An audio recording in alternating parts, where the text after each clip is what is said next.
and welcome to another edition of the Josh Ho Show. I'm your host, Carson Camacho, and with me is the head coach of the Massillon Tigers, Josh Hose. We want to thank our sponsor, Reliable Heating and Cooling. Coach, welcome to the show. Thanks for having me. The Tigers are now 18-4 after picking up another win last Friday night. Coach, the win over Ursuline marked the final game of the regular season and was your team's 7th straight victory. Tell us more about that win. Ursuline team is peaking at the right time. We knew they were going to come in. They played Boardman, one of the top 3 seeds in our district, who only has 1 loss. They played them to a 2-point game earlier in the week. Been playing really well as of late. So we knew we had to play well. They put a lot of guards in. They present some different matchup issues with having a couple guys out that we had. Put us in some tough spots. So really it was a quality win, even though they looked like a team that maybe didn't play so well. They had some injuries earlier in the year that they overcame and some youth. And their coach feels confident, told me before the game that they can win their district, which they're a smaller division, so they play a very tough schedule. So we knew that was going to be a tough win for us, and they played really well down the stretch. We found a way to pull out a win when maybe a couple plays that we made differently earlier in the game, like where we had a run. We could have done things better, but we didn't make enough foul shots to extend the lead. But tribute to our kids, they really found a way to buckle down, get the stops at the end, and hit some shots that get a 2-point, was it 2 or 3-point victory against a quality opponent to finish the season. Once again, you had several players out of the lineup for that game last Friday night.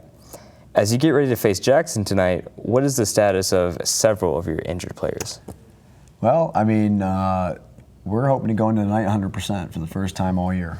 His first game, we've had all 14 varsity guys healthy at the same time. So we've been lucky, knock on wood. Nothing major has occurred, but it's just been little lingering issues, an ankle here, shoulder there.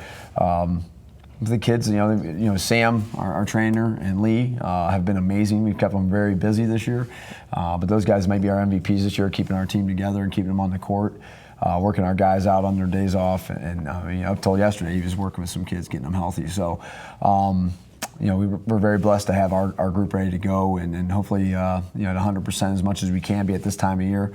We're like I said, we're excited to have everybody back. It's going to be interesting because we never had everybody at the same time available. So it'll present some challenges to us as coaches, but it's a good challenge. Rather have that than try to figure out how to play kids when you got to keep people out and you're shuffling guys around out of position. So our guys just got to kind of buy into their role, and those roles change, and know we're going to have to play according to how the game's flowing tonight.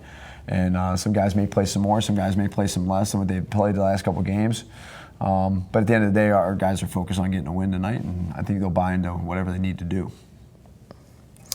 Do you feel your team is peaking at the right time now as you enter the tournament play starting tonight?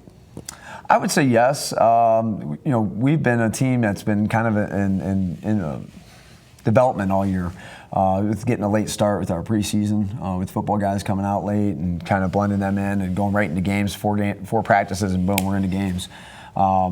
So not to use that as an excuse, but that's been kind of who we are. And like you said, with the injuries, we're bringing guys in and out of the lineup. So we've really never developed that continuity that we were hoping to have. But again, tribute to our kids. They've just kept plugging away. And so we've had 2 great practices leading up to it. And I think the energy's there, the excitement's there for us to get healthy, for one thing, to have a home game against a quality opponent and a good program in Jackson. And then just the excitement of a new start in the sense of the postseason. So I would say, yeah, I think, we're peaking at the right time. We got a nice win streak going. Kids are playing well. We play well at home, so our kids feel good there. We position ourselves to have a home game, so we're not going to apologize for that. We're excited to have a first game at our place, and we got to take care of business tonight. We need to take a minute and discuss your junior varsity team. Those young Tigers just finished an undefeated season. Congratulations. Tell us more about some of those younger players and their coaches. They 21-0. They missed 1 game because of we played some of those classics where there's no JV games, just varsity only. We did our best to get games scheduled to replace those. So Coach Smith and Coach Combs did a great job with those guys, and We talked a little bit with Vari last week on the show about the value of having some older guys come down and play both. We call them swing players, both varsity and JV, and development there. But yeah, it just kind of took its own thing as they were going through the season. About halfway through, it was like, man, they're undefeated, and so it kind of becomes a thing at the end of the year, it was, you don't play JV necessarily just to win games. It's about development of kids. So you use it to get a quarter or two of a kid here, young kids that aren't ready for the varsity yet, or maybe come back from an injury. You use it maybe like a, kind of like I said, use the term minor league farm system for your varsity team. But that being said, it's very difficult because you have guys that are playing 2 quarters one night, maybe 3 quarters the next night, maybe 1 quarter, maybe they're out and the varsity team's using them. So as a JV coach, I've been there before. It's tough. You got to kind of roll with the punches, and it really it challenges you to stay kind of flexible with your lineups and with your rotations, and our guys did a great job. Our kids were awesome. They earned that. It was really awesome for them to see that thing all the way through. And again, credit to Coach Smith and Coach Combs. They kept that team together through some tough times. We'll talk more with Coach Hose, and we'll visit with a Tiger player in a moment. But first, this word from Reliable Heating and Cooling. There was a time when 10 miles to the gallon was acceptable. Today's 40-plus mile-per-gallon cars weren't even in the rearview mirror back then. Of course, this Lennox air conditioner wasn't on the radar either. It's solar ready, the quietest, most energy-efficient air conditioner you can own. It's time to live in the now. Call Reliable Heating and Cooling for the most advanced technology in heating and air conditioning. When you're ready to live in the now, call Reliable Heating and Cooling. Lennox, air is life. Make it perfect. Thanks to Reliable Heating and Cooling, and welcome back to the Josh Hose Show. This Tiger player joining us this week is junior Luke Sabo. Luke, you've missed several games recently due to injury. How are you feeling now as your team is set to face Jackson tonight? Really, I'm feeling good about the game. It's been tough sitting out a couple games. Being a player, you don't really like to sit out. You want to be out there with your guys. But, whether if I was playing tonight or not, I still feel confident. We've been on a 7-game win streak, so I feel like we'd still get the job done. Your team finished with an 18-4 record during the regular season.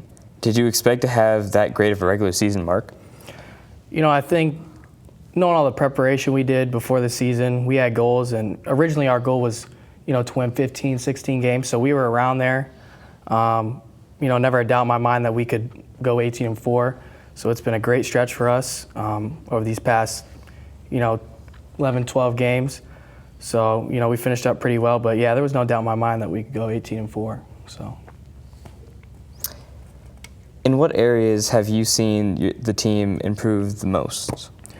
Considering last year, we had trouble finishing games, I'd say, we're doing a good job finishing games and getting ourselves a win, adding to the win column as much as possible.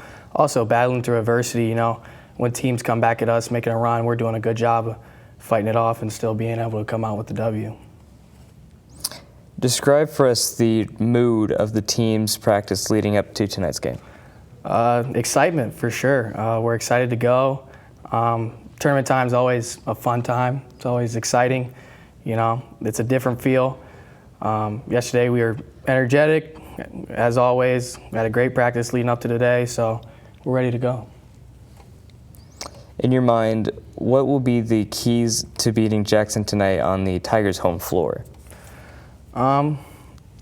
Like we always say, we play great in our gym. We're excited to go. They shoot the ball real well, so the key for us will for sure be taking them off the three-point line, making them think a little bit more about what they're going to do, and just really staying inside of our game.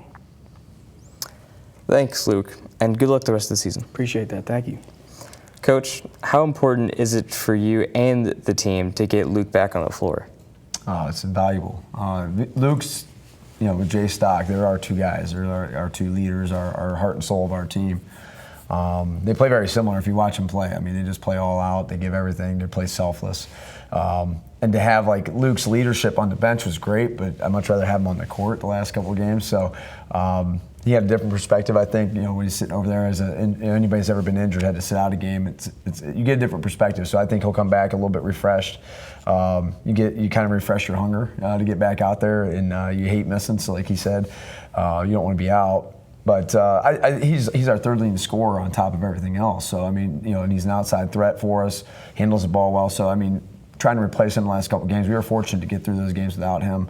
You don't take a caliber player off the court that he is and replace him very easily. So he's going to be really a big booster getting him back out in the court. The Division I Boys Sectional District Tournament is underway this week. Your Tigers play at home against Jackson tonight, starting at 7 p.m. in the Tiger Gym. How have your practices gone this week as you prepare to face the Polar Bears? Well, like Luke said, we had a really good practice the last 2 days. Yesterday especially, high energy, guys were dialed in, getting after it, competing, and we just kind of went into it, and we talked about what Jackson does, but we also have been a big fans of just doing what we do, and focusing on us and adjusting that to the team we're playing. When you play 21 different teams throughout the season with an independent schedule that we have, you can't go changing your game plan and your methods up every game. So we kind of just like, hey, let's focus on what we got to do, get better at our things, and go in and play confident. I believe kids play better when they're thinking less and when they're kind of doing what they practice and they're comfortable with. So our guys, they know Jackson's strengths and their tendencies, and at the end of the day, it comes out to kids coming out playing well, making shots. Playing through the good ebbs and flows of the game. So I think, based on practice, I'm excited for the day because I think our kids are, like I said, it's a refreshing thing. It's a new start. Season's a long season, so to get that postseason is almost like a shot of adrenaline to get you, kind of revitalized and ready to go for a next stretch here. Despite their under 500 record this year, the Polar Bears have a winning tradition that goes back a long time, don't they? Oh yeah. They've always been, one of the better coached teams, and they play long, athletic teams in the area. Two state titles in the last 10 years. So they got that going for them. They're young, a little bit young this year, so they've had a chance to grow up as the season goes on. Remind me a little bit of us last year. Team that's hanging around, playing tough.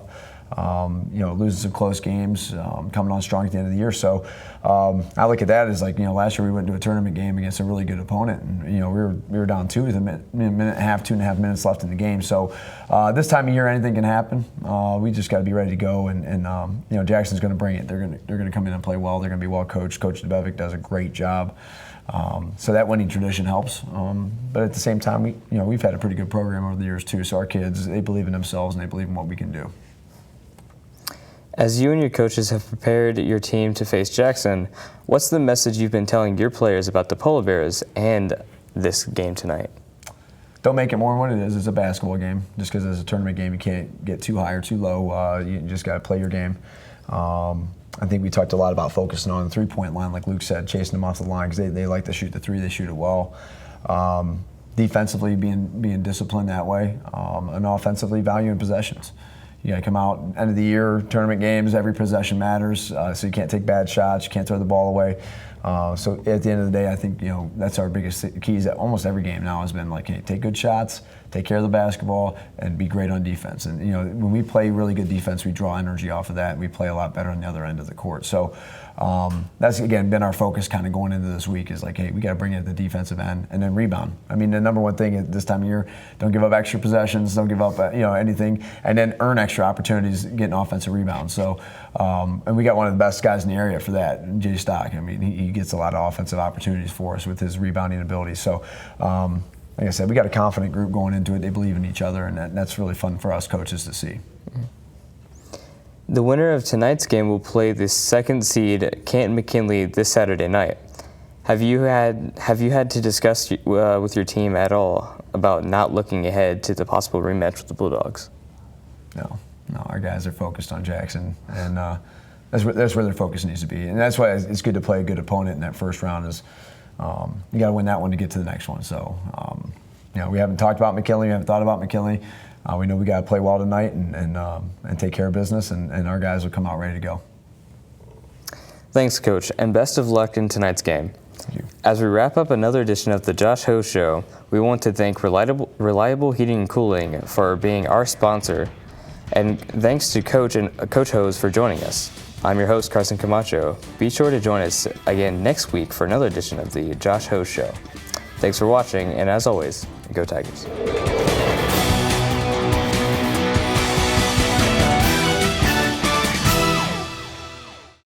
Massillon City Schools is proud to have one of the top career technical education programs in the state of Ohio, recently receiving a #1 ranking of the 93 districts in the area of achievement. Our Career Technical Education Department offers 14 pathways preparing students for college and careers. All students have the opportunity to participate and compete in their career technical student organization, as well as obtain valuable experience in the field while earning aligned industry credentials and/or college credit in high school.